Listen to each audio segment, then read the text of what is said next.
O embaixador de Israel na ONU pediu a renúncia de Antônio Guterres, que preside, dirige a organização nesse momento, porque ele não estaria demonstrando compaixão por atrocidades.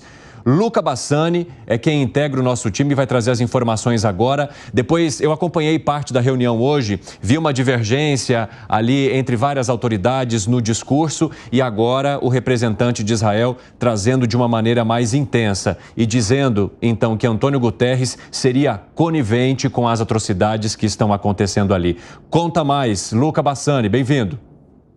Boa tarde a você, Evandro, aos nossos comentaristas que acompanham o 3 em 1. É uma declaração muito forte vinda do embaixador de Israel na ONU, pedindo a renúncia imediata do secretário-geral das Nações Unidas, Antônio Guterres, porque, segundo ele, durante o discurso proferido hoje, ele mostrou compaixão pelas atrocidades, defendendo o terrorismo do Hamas. No discurso de Guterres, um pouco mais cedo, ele disse que até mesmo as guerras têm regras e que a catástrofe humanitária da faixa de Gaza deveria ser considerada naquilo que ele diz que são gritantes violações dos direitos humanos, em outras ocasiões mencionando diretamente o cerco a Gaza, né? A falta de liberação de alimentos, energia, também o corte da água deste enclave com mais de 2,3 milhões de pessoas. Então, vemos que o embaixador de Israel na ONU faz uma declaração muito forte e diz que Guterres deveria se sentir envergonhado de presidir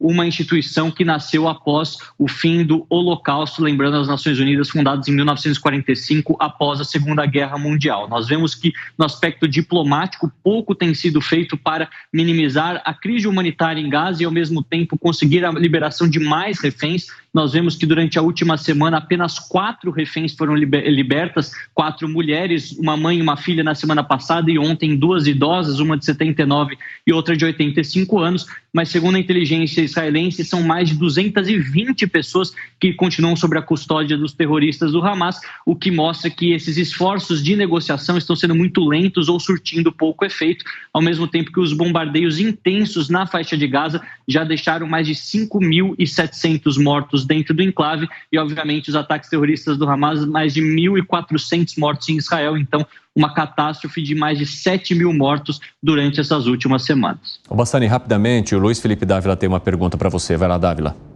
Oi, Luca. Boa noite aí para você. Luca, é bom a gente começar a contar um pouco da história da ONU aqui, né? Quando a ONU foi criada, primeiro presidente da ONU foi justamente Oswaldo Aranha, chanceler brasileiro, que endossou a criação do Estado de Israel. E você vai em Israel, tem estátua do Oswaldo Aranha lá, em agradecimento ao esforço de Oswaldo Aranha para a criação do Estado de Israel. Hoje nós temos o Brasil também não tomando uma atitude diplomática dura contra o Hamas, né? E agora o Guterres com uma declaração demasiadamente amena para condenar as atrocidades do terrorismo. Você acha que isso encoraja outros movimentos terroristas a agir da mesma forma, porque sabe que não terá condenação internacional? Olha, Dávila, essa questão que você levanta é muito relevante. Boa tarde a você também. Nós vemos que desde a criação da ONU foram secretários-gerais de diversas vertentes políticas. Nós sabemos que Antônio Guterres ele vem também do Partido Socialista desde Portugal. Ele foi também primeiro-ministro do país após a Revolução dos Cravos e tende a ter uma visão um pouco mais abrangente, principalmente na relação da causa palestina, sempre defendendo a criação dos 2 estados, uma postura que foi seguida também pelo Brasil.